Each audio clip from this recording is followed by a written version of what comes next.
Hi, I'm Guy Van Duser, and this is Coffee Talk.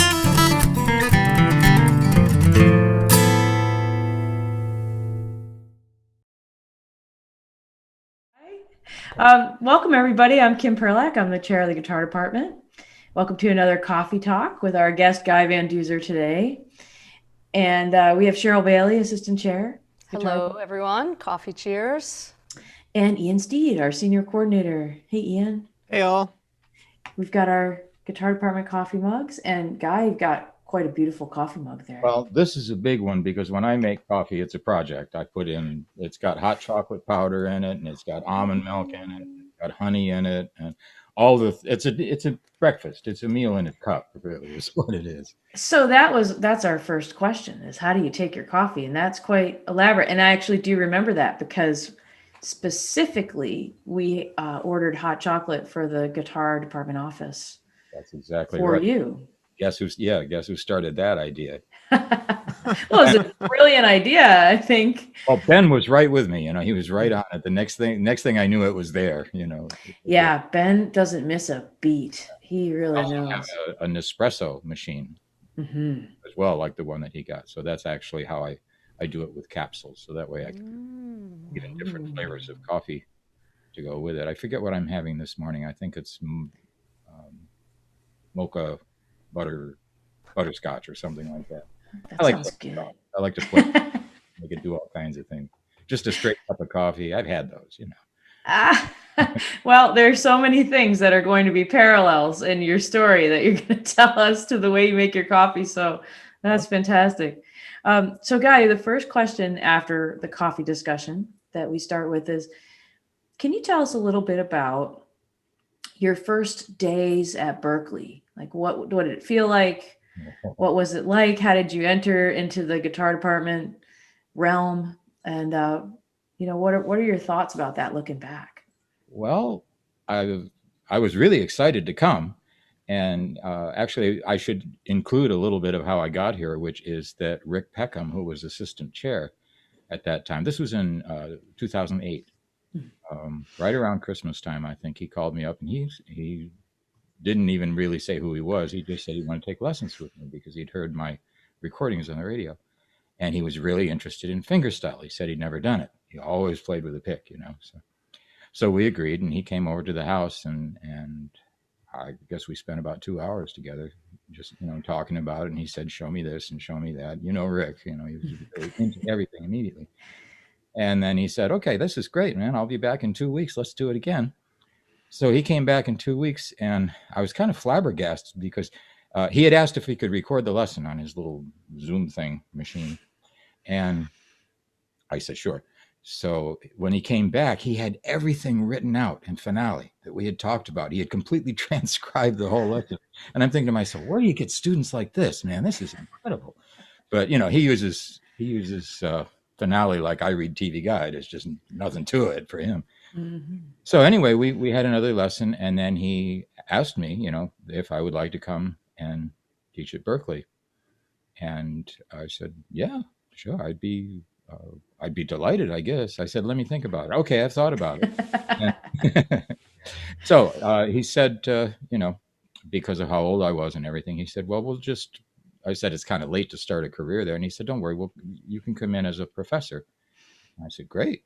Thank you very much. That gives me extra, benefits and things like that." He said, "Okay, we're on." And so my first day at Berkeley, I came in there as a professor, and I found that I had a complete schedule. I had two seniors on the schedule who all of a sudden, here I am supposed to teach um, triad cycles to, all the way to the final 48 by 48. I had never heard of it because, truth be told, I taught an independent study class for Harvard for a few years, about 40 years ago. And then I moved on into animation and graphic arts and didn't do anything more except private teaching for a while. So I had never taught really at a college level, and just some private students. I had no idea. I quick got a copy of what the proficiency exams looked like, and I looked at those and I thought, okay, this I guess this is what I'm supposed to start teaching with. So I did, and we just went from there. And I had my own way of playing scales because I was um my only formal guitar was my own self-teaching from Segovia and classical guitar scales. So I fingered everything that way, and I had shifts all over the place.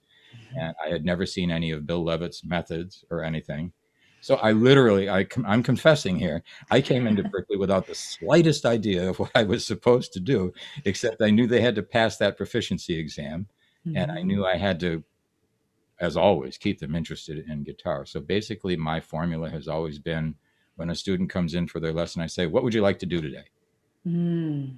As long as we're sure that we pass that exam at the end of the semester, let's just get to work, and whatever you are the most interested in, which was fingerstyle. Mm-hmm. And the other thing that was both reassuring and confronting was that immediately I had, I think, 9 professors in the guitar department ask if they could take lessons with me. Mm. And that was very reassuring and scary at the same time. Here I am, I'm going to show them, what I know. And I had a pretty good sense of what they knew. But it was wonderful. It was really wonderful because it was a two-way street immediately. And all the other professors that I worked with, I guess some of the first ones were like John Finn and gosh, I can't think of all the names, so at least a half a dozen. And we all just had a great time comparing styles because there wasn't very much fingerstyle going on back in 2008. Kim, you weren't here yet. Cheryl, I know you were around, but I don't know how much fingerstyle you do. I don't think you're that much into it. So I was kind of pioneering the style. Dan Bowden, who also took some lessons from me, was the other guy who could play, the old blues guitar styles and everything. But he had a lot of questions from me because I was more in the country.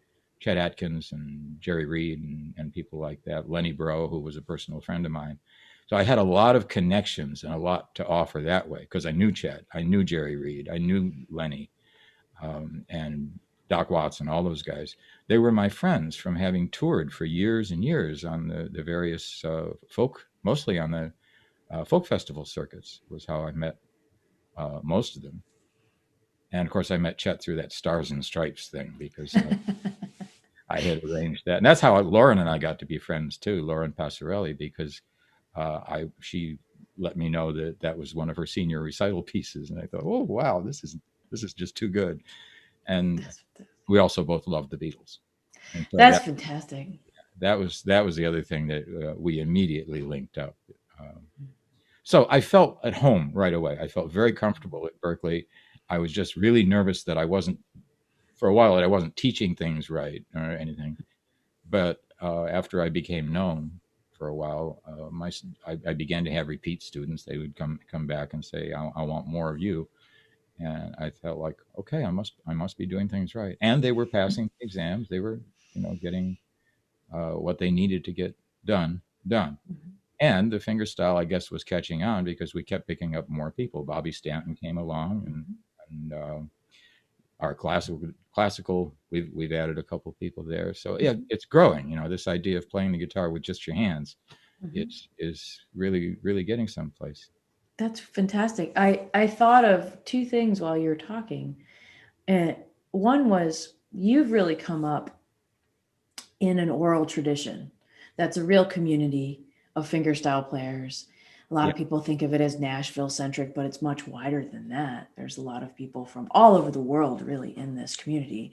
And you've been at the center of that community for a long time.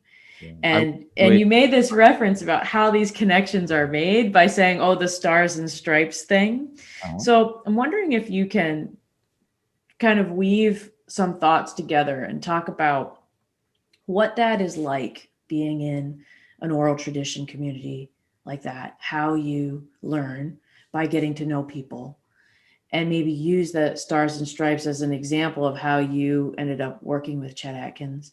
And then talk about how does that translate into a school like Berkeley, where you have an oral tradition, but in an organized curriculum in a place where people come for a number of years. Like, how does that all work for you? Boy. Your life. You could talk about that probably for the next pot of coffee, but that's a nice, that ought to do it. I'm just going to sit back and have some, no, you don't have to speak for the whole hour, but I I just think that's it's a wonderful tradition that you've all preserved so beautifully through your relationships in fingerstyle guitar. And I think it'd be fun for people to hear about that a little bit. Just to bounce off something very quickly, the webinar that was broadcast last week from the bass department Mhm. featured. Um, oh, now here's where I'm going to get in trouble because I have trouble with names. Mhm. But anyway, it was a conversation. Maybe we better edit this part out because I. No, keep going. You're doing great. Oh, no, no, no, no, no, no. It was Ron Carter. It just takes me Mhm. a minute for it to gel, and he was talking with Steve Bailey, I think it was, about how he got started in the business of playing with all the great jazz players. They featured Mhm. Wes Montgomery and a couple other people that he had worked with, and he surprised everybody, I think, in the webinar by being so much into this idea, the oral tradition. He got into it by meeting people and playing with them. He walked into the studio and he was ready. I mean, he could read with the first session he did with Wes Montgomery. And he was all set to have charts and everything. And nobody had any charts. The horn players who were going to do the section stuff had charts, and everything else was just okay. This is the key we're in. Here we go, and they just started to play and started to record, and it was all. I think of that as the oral tradition. I'm not a great reader. I can do it, but reading for me is more like puzzle solving. I can get the information off the page, but I can't do anything with it until I get it off the page. And so I think of music as an encyclopedia, as a reference system. And if I want to work on an arrangement, first thing I've got to do is to just memorize it, and then I can start learning to play. There's a saying from someplace that says you can't do anything well until you cease to think about the manner of doing it.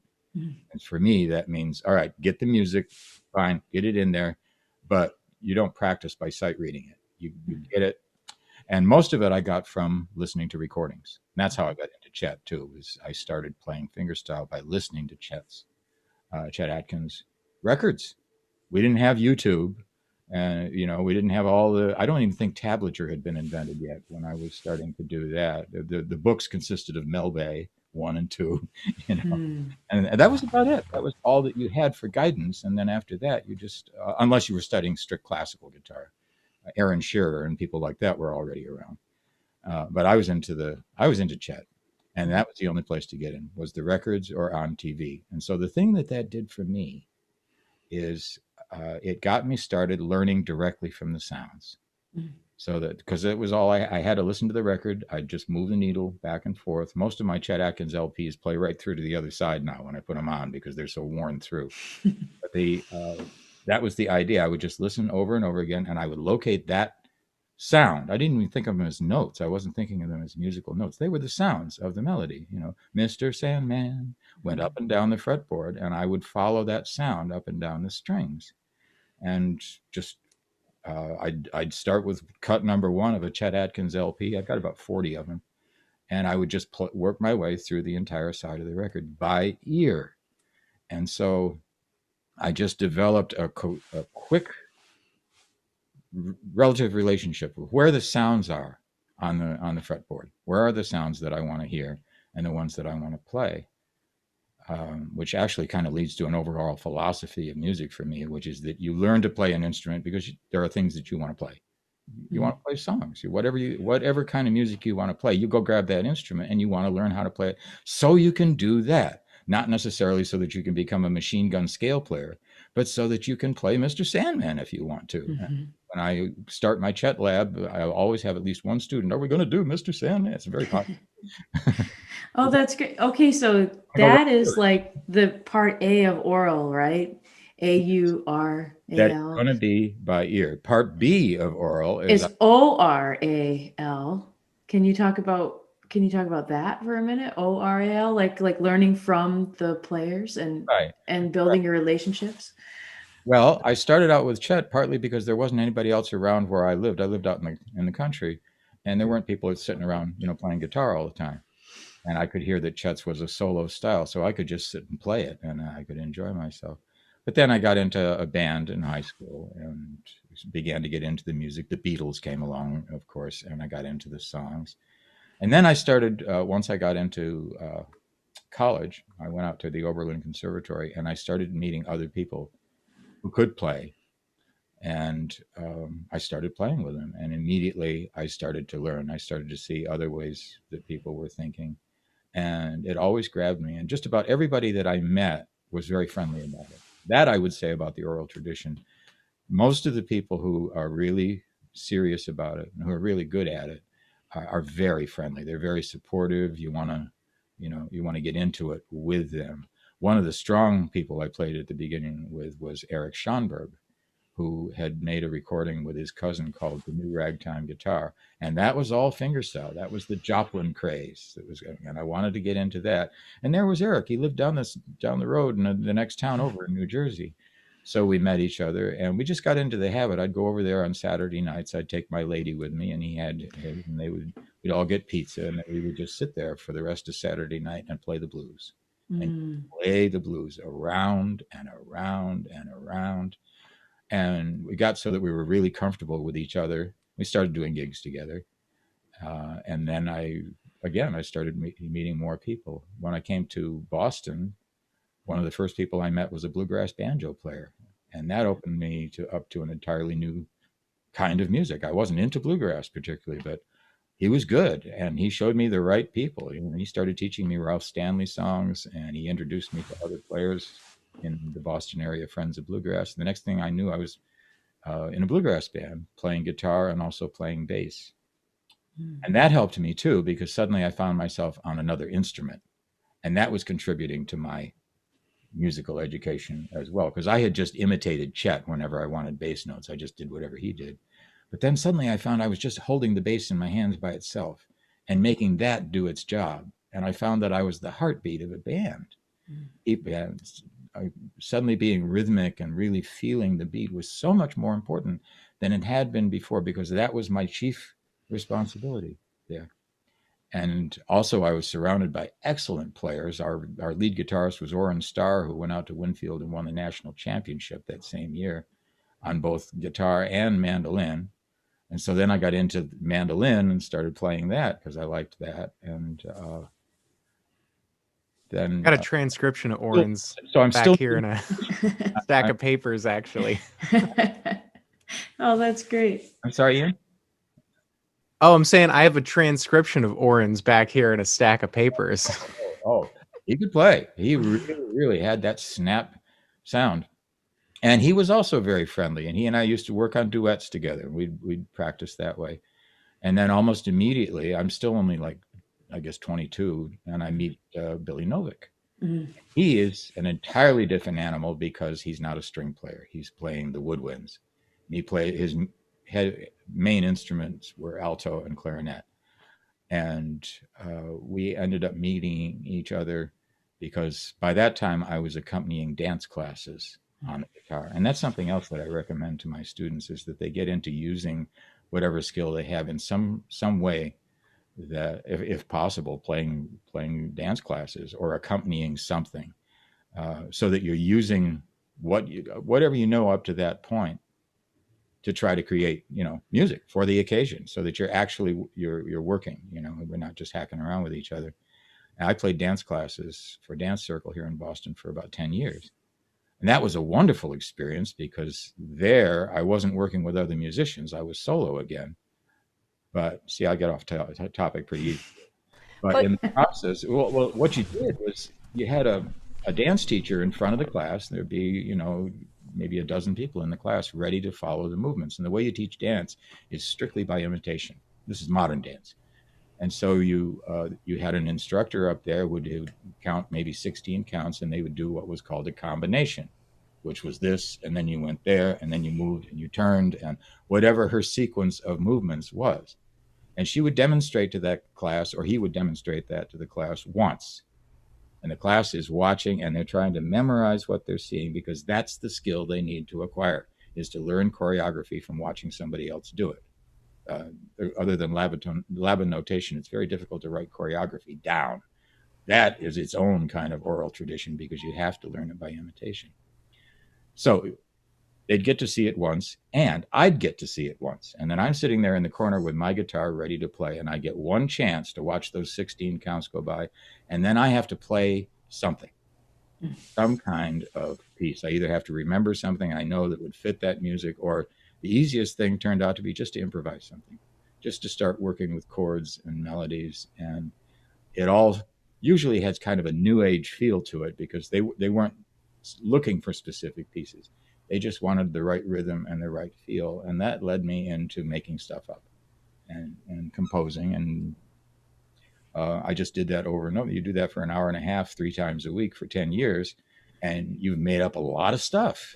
And, you end up using the same things over and over again, but that's part of the process, is finding what you're most comfortable with.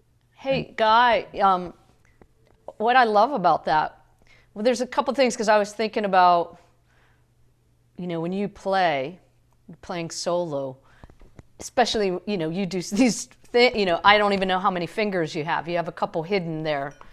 Either hand. I know you kind of press. Anyway, you get all this stuff going, but your sense of time is impeccable. When you're doing that thing, particularly, that you're playing bass. So it was interesting you're saying when you played bass, it really made you consider that function in, which you're doing already on the guitar, but as you said, it really made you deepen in that, like the pulse of it. It's about the pulse and the groove. But also, I really love what you're talking about with the dance class, because rhythm is the physical element of music, and it makes you want to dance. And I think that's incredible advice, to go not only on the side that you're improvising on that thing, but that the people aren't going to be able to dance to you unless you have a really solid groove.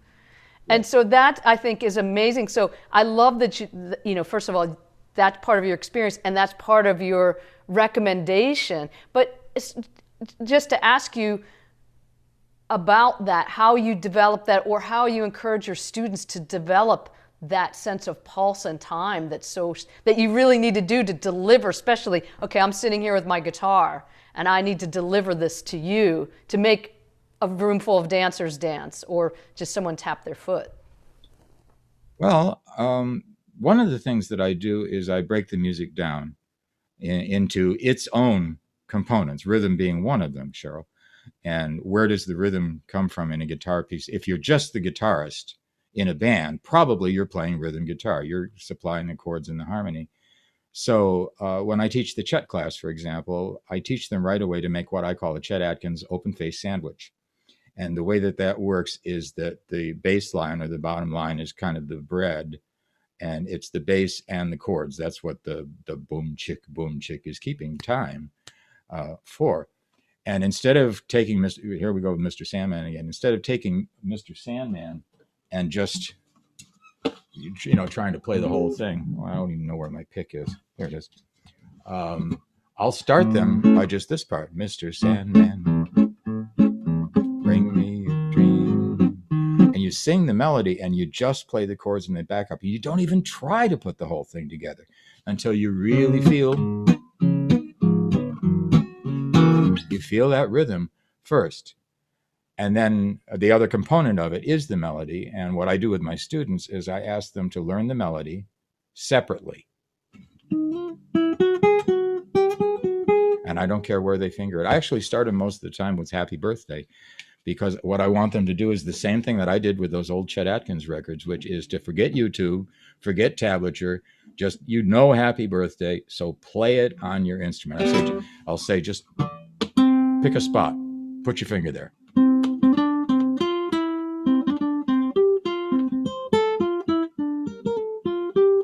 And I'll say, okay, now most of them will make a mistake somewhere in there. And I'll say, okay, what would have helped you not to make a mistake? A template. What is a scale? It's a template. A scale tells you where all the available notes are, and those are the ones you select from. You don't use that one because it's not in the template, so you'll avoid that mistake right from the beginning. So I start to teach them to sort things out, to get the whole arrangement sorted out into its various components, and the rhythm part of it is one of the components. For myself, that really came from both playing the bass, which a lot of times I do the dance classes on bass, by the way. And then I had nothing but the pulse to supply to them. And that was very helpful to me. It helped me concentrate on just that myself. But the other thing, as I started to mention, I ran into Billy Novick, the horn player. Now, here's a cat who can only play one note at a time. He plays 8 different instruments, but it's always a solo, melodic, vocal line. And so when we started to form our duet, I became the rhythm guitarist. At first, we had bass and drums, and then we finally chased them away because they were just covering up what I was actually doing, because I was playing all those parts myself anyway, just kind of, and they were doubling me. So it was just easier to travel, pack up, fewer microphones, that sort of thing. And so we started working as a duet. So the rhythmic responsibilities were entirely mine. And from him would come the melodic ideas and the solos, and a lot of the arrangements. He did a lot of the arranging for me. I learned a tremendous business about harmonic arrangements and stuff from Billy, because he had studied at Berklee. This is long before I ever went to had any connection with Berklee. And what we ended up doing, other than trying to play a few shows, was we just tried to work general business. And so we started playing weddings. And at weddings, what people want a band for is, first they have the cocktails, and then after the ceremony, they want to dance.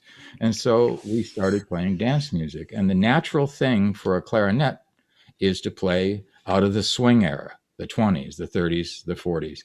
And what that music was for, it was to cheer you up, because those are the years of the Great First Depression and then World War II. So people needed a lot of music to help them get through it. And the other thing that music was to dance for, to dance by. So we played all the different dance music. I learned all the different rhythms, just cha-cha and samba, and because people wanted to do those dances. And we played for a lot of dances. In fact, if I may, I'll stick a quick little story in here, which is one of the things I'm most proud of as far as rhythm playing goes, is that Bill and I were hired to play for a ballroom swing dance class up in Cambridge in, many, many years ago now. And usually what they did for those classes, it was a big class. It was a dance society. And the particular night that we played, there were 75 couples. That's 150 people out on the dance floor.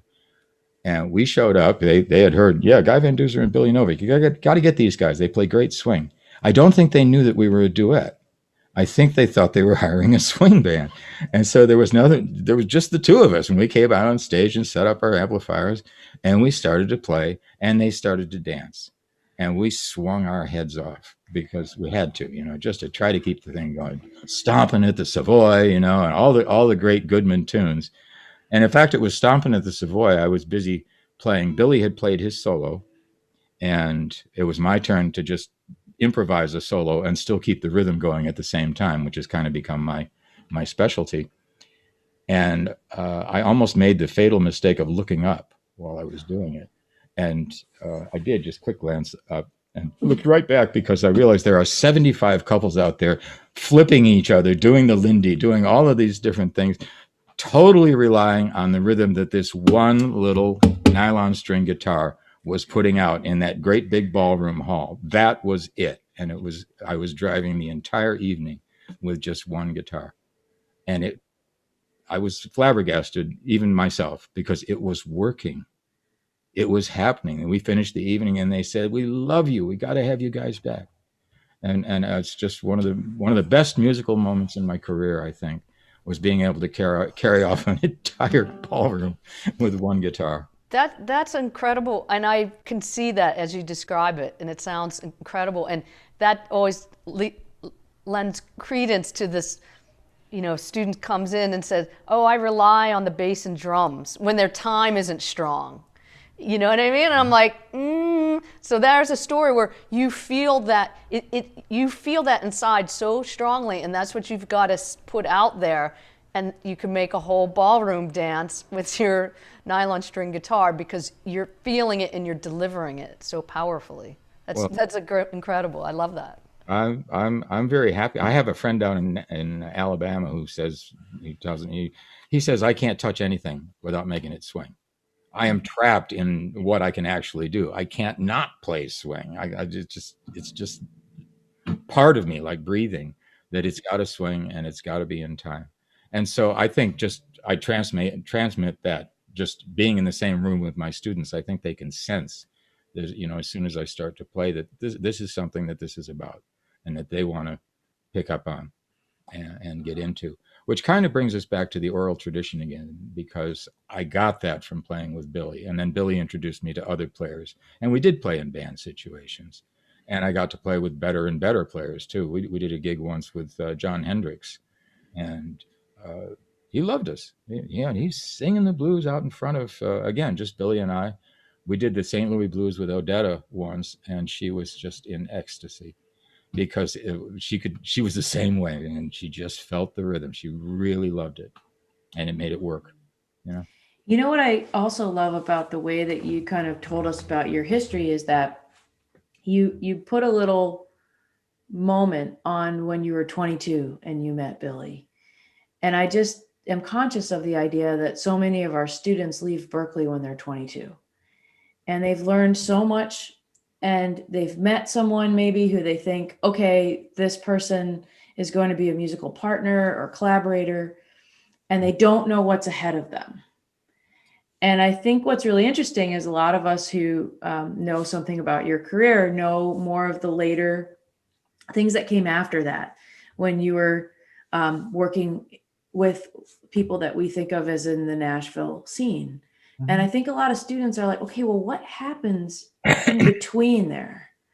Like, how do you get from working as you're working and learning all the things you're learning, and then getting to the next place and sort of expanding your peer group and collaborator group? And you alluded to something right in the beginning. You said the Stars and Stripes thing.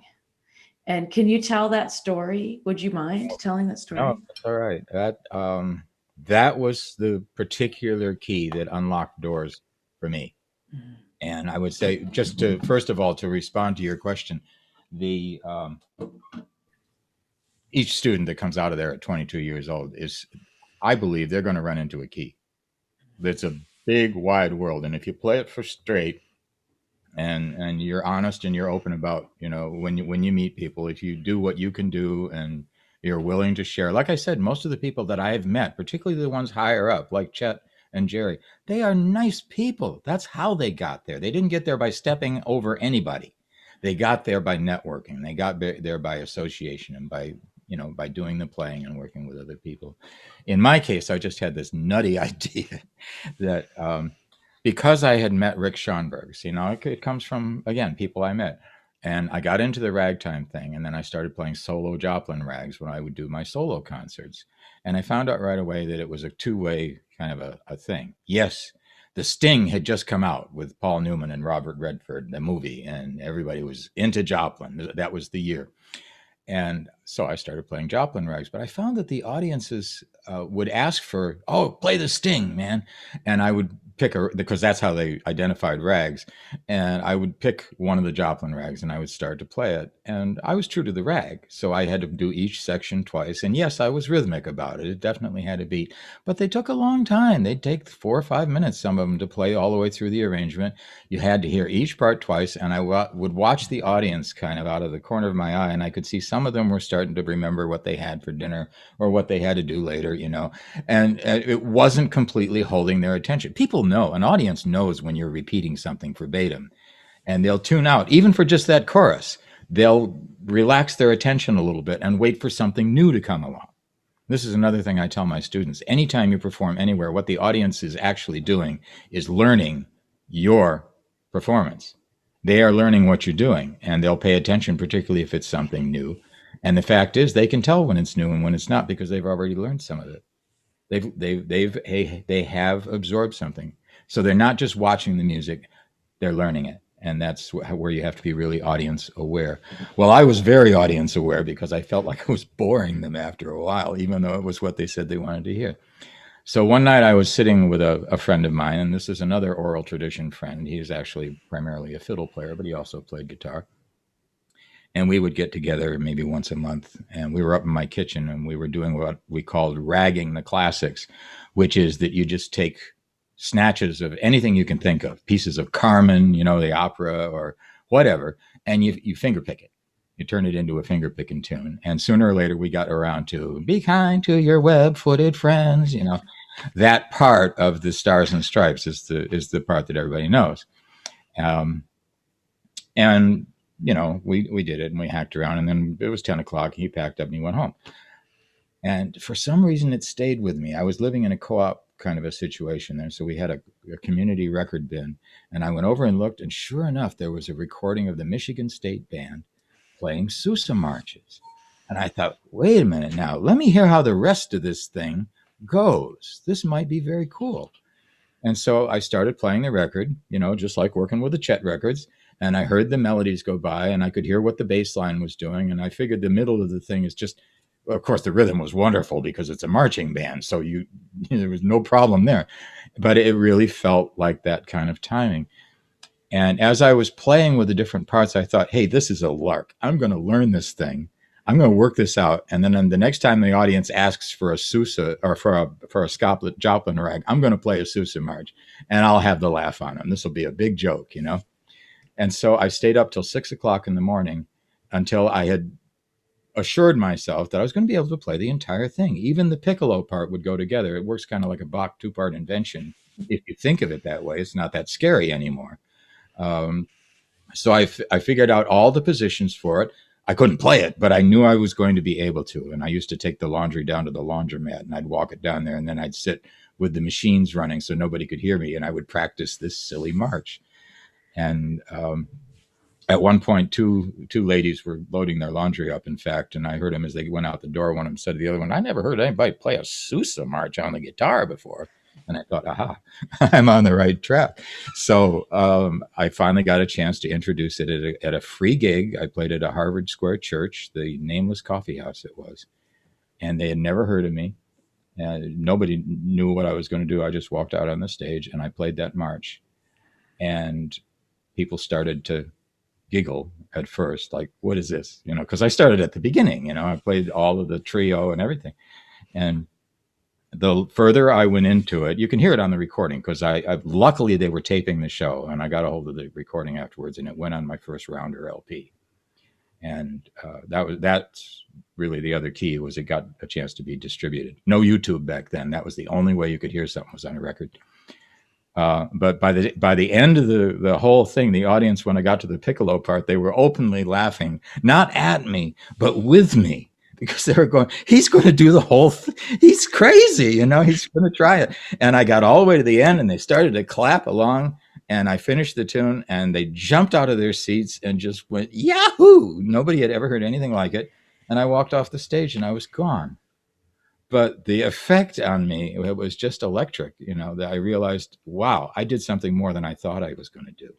This worked out. The joke is on me because people took this very seriously and they wanted it and they wanted more of it. And I ended up going back and I ended up playing it all over the place. And eventually Chet Atkins heard about it. And he said, I want to hear you do this. I got word from him because I'd gone to see him in concert and he let me know that he wanted me to come down to his office and play that for him. And so I did. And of course I was absolutely terrified by that one. Everybody will tell you stories about trying to audition in front of Chet. You freeze. It was just, that was the way he just scared the heck out of people, including me. But he was very kind to me. And after I couldn't even begin to play the thing, he said, come back tomorrow. And I came back and then I showed it to him. And then he took me home and we sat in his kitchen and I taught the whole thing to him. And then he said, put it on a cassette slow, and leave it with me and I'll get it figured out, which he did. And then we were friends after that right away because, so many people were after Chet to make me a star, Chet, and I didn't want anything from him except to know him. Of course, I was so happy to meet him. He wanted something from me. And so we got along great, As soon as I gave him that march, and I was told afterwards, he was backstage at the Grand Ole Opry driving everybody nuts. Hey, you got to listen to this. Hey, you got to listen to this. And then other players, Jerry Reed found out about it, and I ended up going up in his studio and teaching it to him. And a lot of other people began to hear about it. I think Glenn Campbell heard of it, and who was the banjo player that worked with Glenn all the time?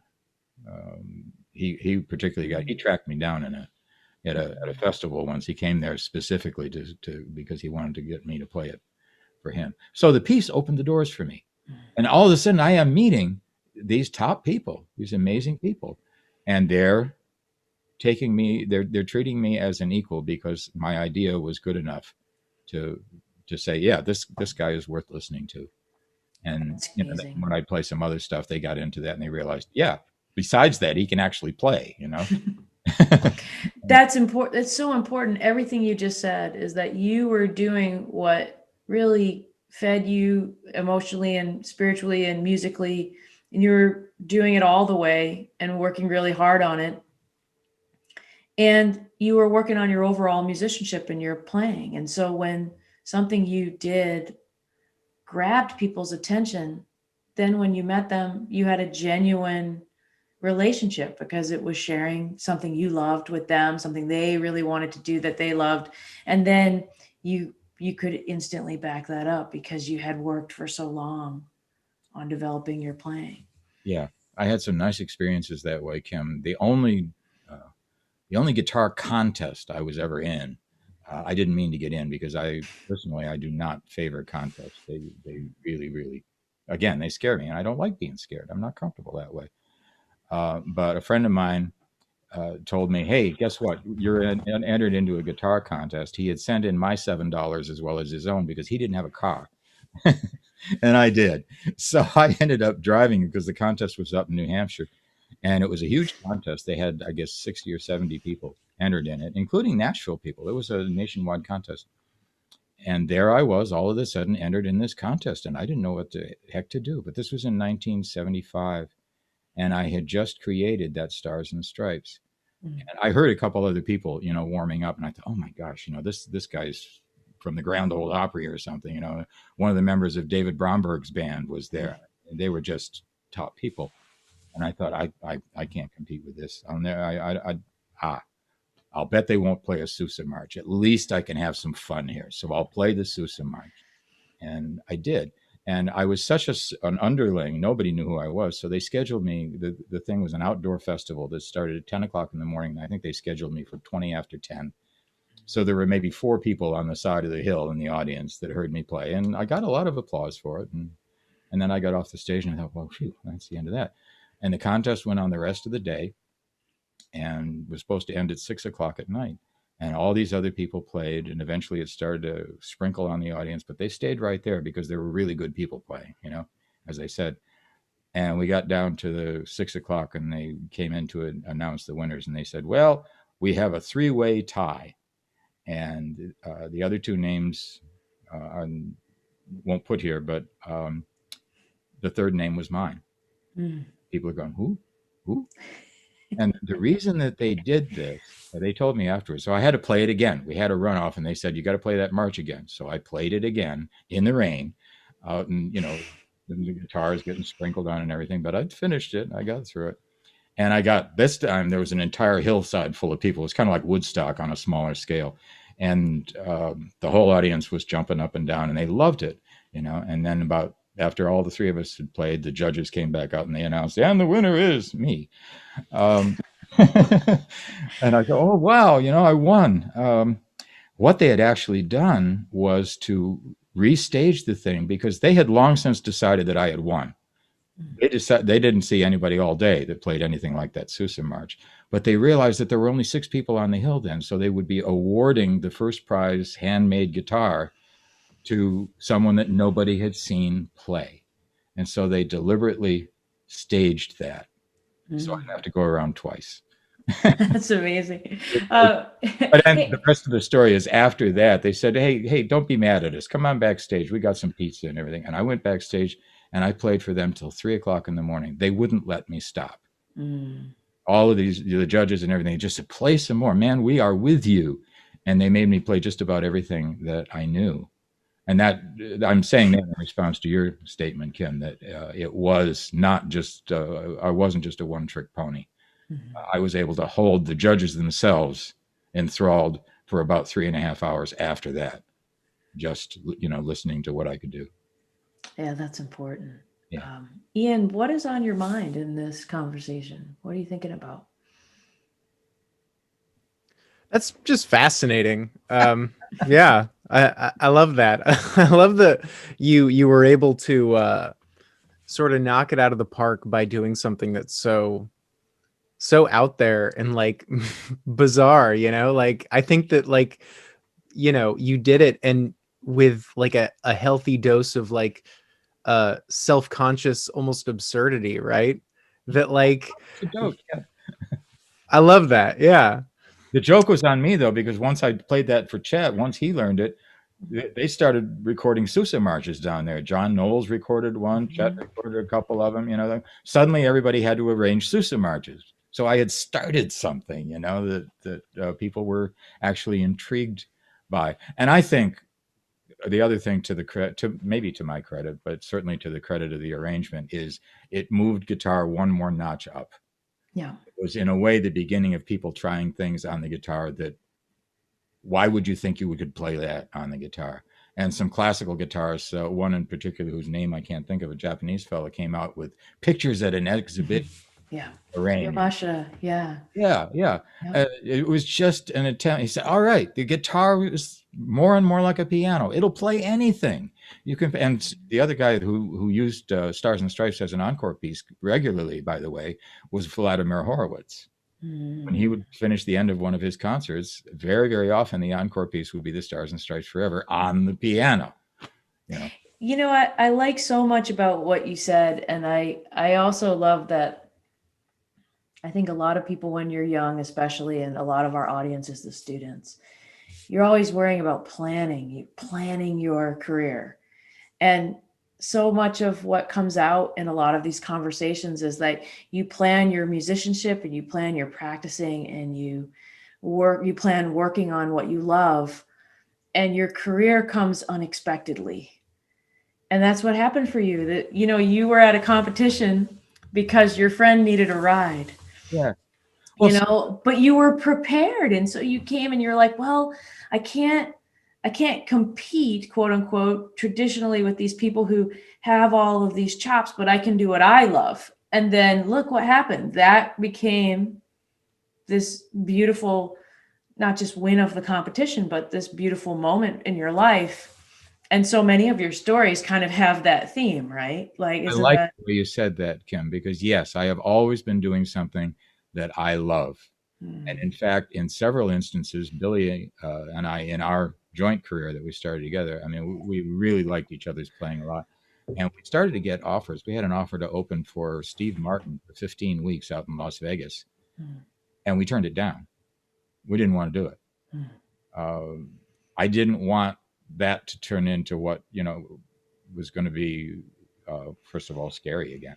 And also, driving me in a way that I wouldn't love anymore. Didn't, because I didn't want to be a star particularly. I wanted to be successful because I wanted to buy a house, but just and also my father was always worried about me, son, why don't you sell guitars instead of playing them, that kind of thing, that kind of advice. But no, I stuck to it and I did what I loved, and I'm still doing what I love. And one of the things I have always loved is teaching, which is the other part of the oral tradition for me too, is sharing it. I love showing somebody else how to do this, how to do it, because it just grabbed me, as Joseph Campbell used to say, the mythologist. The real thing is to be caught by something. If you can't leave it alone, if you've got to learn how to do that, I want to talk to you, because that kind of enthusiasm is what's going to carry you through. It's what carried me through. I didn't flunk out of high school, but it was sheer luck, because I spent all my time, with the Chet Atkins records, because that was the thing, that was my absolute passion, and that's what took me there. And that has its own aura about it. And when somebody else meets you and they realize that you truly do love what you're doing, that you're truly passionate about it, and they see the results of it, that you're invested in it, that you've got the chops, of course, because you've worked so hard at what you loved. And that, I mean, Chet and I immediately became friends. He didn't just want the arrangement; he wanted me, and he started asking me to arrange other things too. He had to play a graduation once at a college in Knoxville, and he called me up and said, "Guy, do you know that da da da da da da thing, you know. And I said, well, sure, Chet, I know that. He said, would you record that and just send it down to me so I can learn it from you by ear? And there it went again. You know, he respected what I could do, and he treated me as an equal, and he knew I wasn't trying to outrun him or anything. I just said, sure, Chet, I'll get it off this weekend. And the exchange was there between the two of us. The ready friendship was there because he loved guitar certainly as much as I did, and Yeah. it worked, and it will work. It'll work for the students if you come out of the Berkeley and you absolutely love what you've learned and you love what you're doing. That stars and stripes will be there somewhere. It won't look the same way, and that's what makes it hard to tell them. It's hard. It isn't what happens to you isn't going to look like what happened to me, but it's going to look like what happens to you. And you can tell me about it afterwards because it's going to be amazing. You know, it'll be in its own way. It'll do the same thing. And that's So the genuine part of it. that's an amazing piece of advice that your stars and stripes will be there for you. Yeah, I truly believe that it will. And I have seen it, you know. One of my Berkeley students went off and became the national. I told him to enter contests. I said, I don't like contests, but you seem to be pretty good at it. He went off and now he's or at least he was the national champion of Japan. He just decided to go for it, you know, and that door opened for him. Now all kinds of people in Japan want to hear him play, and he's found a key, he'll find another one. And that's the other thing about it isn't just the stars and stripes. And I think, Kim, you were saying this too. That led to something else. And then the something else leads to something else. And you look behind you, and again, quoting Joseph Campbell, it looks like your whole career was planned out in advance after all. Everything just fitted together when it was supposed to. How'd they do that? You know? Well, I think I can't even imagine better advice to end on. I think that that's so beautiful. I'm glad we record these because just for myself, I'm gonna be making more coffee and listening to them. Oh, yeah. Cheryl, do you have a final thought here before we finish Well, this pot? I feel the same way, Kim. God, you just uncovered so many deep, I don't know, just deep lessons and really essential advice at the same time. And I really loved, how you're talking about rhythm and time and those experiences. So thanks for sharing those. I think this is a really good one for everybody. All not just guitarists. I think just anyone who's trying to do what they love. So thanks for sharing all that with us. Well, I'll leave you with one general piece of advice I give, which is learn as much as you can by ear. Learn as much of it as you can. And Ron Carter said this too in his the webinar that I mentioned earlier. He said, learn the stuff by ear. It should go directly in here and then to your instrument. When you play and like if you whistle while you play, like Toots Thielman's used to, are you whistling what you're playing, or are you playing what you're whistling? It shouldn't matter. It should be the same thing. It's coming out of you, and it's being expressed directly through the instrument. And that's essentially what makes it musical. Yes, it's nice to have YouTube and be able to imitate what all these people are doing because you build technique that way. But the things that are going to matter the most, I think, and the things that you'll remember the most is what you do by ear, because that also employs your memory. Um, I didn't know how to write down what I learned from the Chet records. I could only retain it by remembering it and incorporating it literally into myself. And that happens with that direct connection between the sounds that you want to make and the instruments you're going to make them on. I think that's the key to really mastering an instrument, is to make it do what you hear. That's amazing. Yeah, I think so too. Ian, do you have a last thought before we? Yeah, I really liked sort of the genuineness and like approaching, like you were saying, Kim, like working on all your things as a musician and an instrumentalist, but like the career things, like focus on your musicianship. And like if you end up talking to Chet Atkins and Doc Watson, just be a normal person and be a good person, Mhm. So That's right. yeah. Well, Guy, thank you so much for being with us. Let's do a virtual coffee cheers here, everyone. Absolutely. Absolutely. Thank you, everyone, for listening. Thank you, Cheryl Bailey, Ian Steed, and Guy Van Duser. And we'll see you next time on Coffee Talk. All right.